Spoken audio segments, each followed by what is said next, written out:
सभी के लिए प्रेम पूर्वक राधे राधे जी, प्रणाम।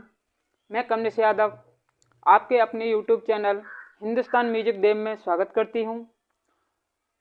आप सभी का दिल से बहुत बहुत धन्यवाद करती हूं जो आप मुझे इतना प्यार और अपना आशीर्वाद दे रहे हैं। आशा करती हूं आने वाली वीडियो में भी आप ऐसे ही अपना आशीर्वाद और प्रेम बनाए रखेंगे। आज की जो विषय है वो है जो बिल्कुल शुरू कर रहे हैं या कुछ दिनों से कर चुके हैं और सरगम उनकी समझ में है, उन्होंने सुर याद कर लिए हैं बारे के बारे, लेकिन उन्हें अभी तक यह समझ में नहीं आया कि किधर से उंगलियां चलेंगी। कभी कभी क्या होता है, सामने से जब हम देखते हैं वीडियो तो हमें लगता है उंगलियां सिर्फ चल रही हैं, ये नहीं पता किधर से लौट के आ रही हैं, किधर को चल रही हैं। तो ये समस्या थी कुछ भाई बहनों की, फोन आए थे तो उसी विषय पर ये वीडियो में बना रही हूँ। क्या होता है, जब हम शुरू में बजाते हैं तो जब देखते हैं सामने वाले को तो हम कहीं ना कहीं से उनके सुरों को लेकर के, उनकी नोटेशन को लेकर याद तो कर लेते हैं, सारे गामा पादा निसा सानी धापा मांगा रेसा, लेकिन हमारी समझ में ये नहीं आता कि सारे गामा पादा निसा इस तरीक़ा से जाएगा या इस तरीक़ा से जाएगा। दूसरी बात इस वीडियो में ये बताऊंगी कि जब हम रियाज करने बैठें तो हमें किस तरीक़ा से रियाज करना चाहिए। आशा करती हूँ आपको वीडियो पसंद आएगी। आपकी बहन का उद्देश्य वीडियो बनाना सिर्फ इतना ही है कि जो भी शुरुआती की समय में बांसुरी बजाते समय, संगीत सीखते समय हमें समस्या आती हैं, हमें परेशानियां आती हैं,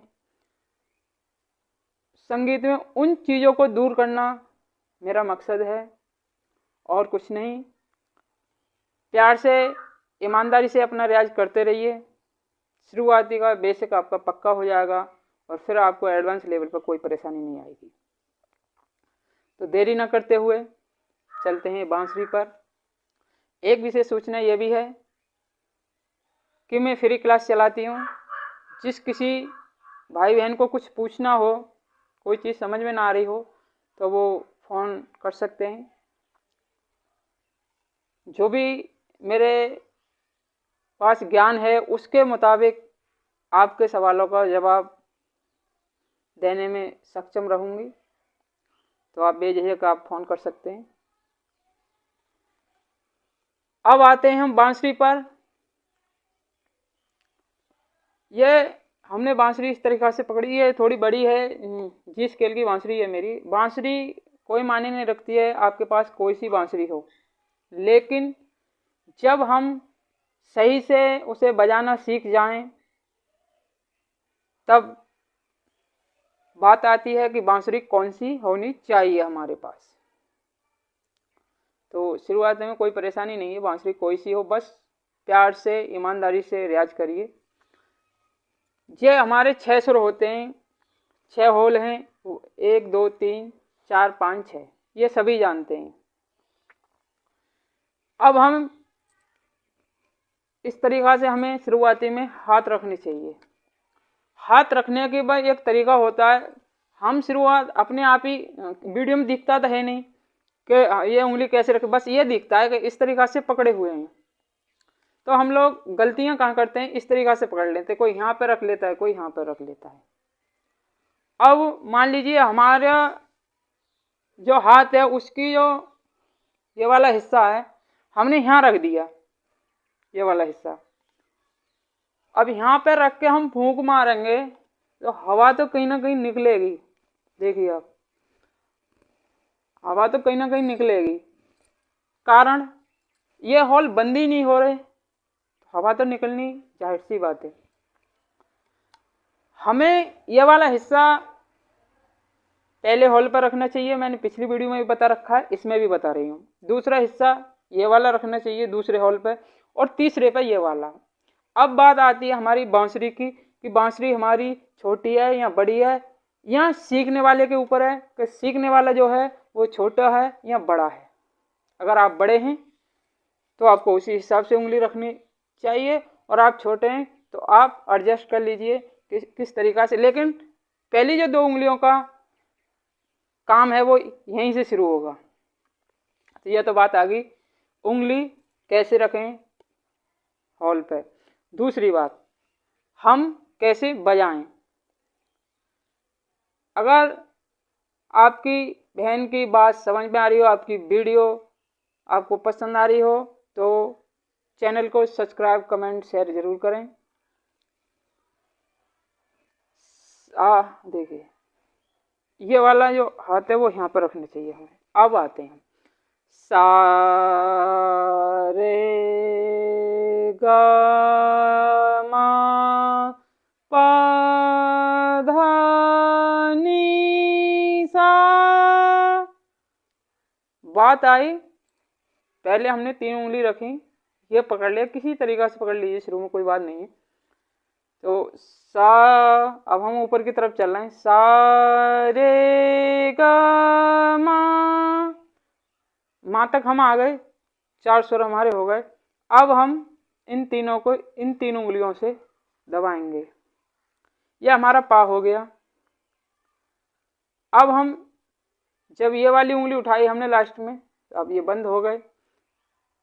माँ के बाद पा, फिर इसे उठाएंगे धा नी सा। अब सा से फिर हम नीचे को आएंगे, सा, फिर इस पर रखेंगे नी धा पा म गा रे सा। हो गया। अब जब हम तेज हाथ चलाते हैं तो उसका क्या होता है हमारी समझ में नहीं आता है, तो उसके लिए ये धीरे से बताया है। आशा करती हूँ आपको समझ में आई होगी। दोबारा से फिर बता देती हूँ। पहले ये वाला हाथ रखो, सा रे गा मा पा धा नी सा नी धा पा म गा रे सा। तो जो हमारा हाथ चलता है जल्दी जल्दी चलता है, समझ में नहीं आता, सबके साथ दिक्कत होती है, हमारे साथ भी हुई थी। इस तरीका सा रे गा मा पा धा नी सा नी धा पा म गा रे सा। तो ये थी शुरुआत में हम सरगम की कैसे प्रैक्टिस करें और अपने हाथ कैसे रखें। एक बात का और विशेष ध्यान रखें कि जब भी आप शुरू में बजाएं तो धीरे से बजाएं, प्यार से बजाएं। क्या है, जब हम कोई चीज़ शुरू में कर लेते हैं धीरे से तो तेज गति तो उसमें आ ही जाती है। कभी हम बचपन में साइकिल सीखें तो गिरते हैं, उठते हैं इधर उधर, कभी थोड़ी दूर चल जाती है फिर गिर जाती है साइकिल। और एक समय ऐसा आता है जब हम साइकिल चलाते हैं तो हमें पता भी नहीं रहता कि हम साइकिल पर बैठे हैं, किधर देख रहे हैं और साइकिल हमारी किधर चल रही है, क्योंकि हमारे जो अंदर का दिमाग है वो सेट हो जाता है, हमारा जो शरीर बॉडी है वो सब पता होती है उसे कहाँ क्या चीज़ है। इसी तरीक़ा से शुरुआत पक्का कर लीजिए, आराम से करिए, धीरे से करिए। जब आपका बेसिक पक्का हो जाएगा, आपकी शुरुआत पक्की हो जाएगी, तो तेजी तो अपने आप आ ही जाएगी, इसमें गति तो अपने आप आ ही जाएगी। तो एक बार फिर से बजा करके दिखाती हूँ आपके लिए।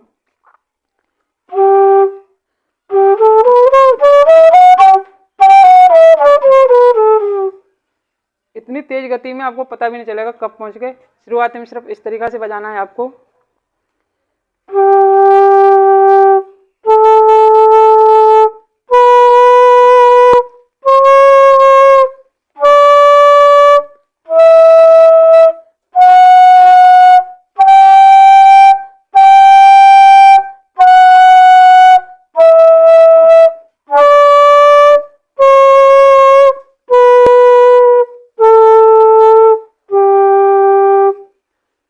सा रे गा मा पा धा नी सा नी धा पा मा गा रे सा। इतना टाइम आपको देना है हर स्वर पे। जब हर स्वर पे आप इतना टाइम दे दोगे तो आपकी उंगली बांसुरी पर बैठते हुए भी आपको पता नहीं चलेगा, और जब आप सीखने के बाद तेज गति में जाओगे तो आपकी उंगली फिसलेंगी नहीं इधर उधर। इसी के साथ राधे राधे, प्रणाम।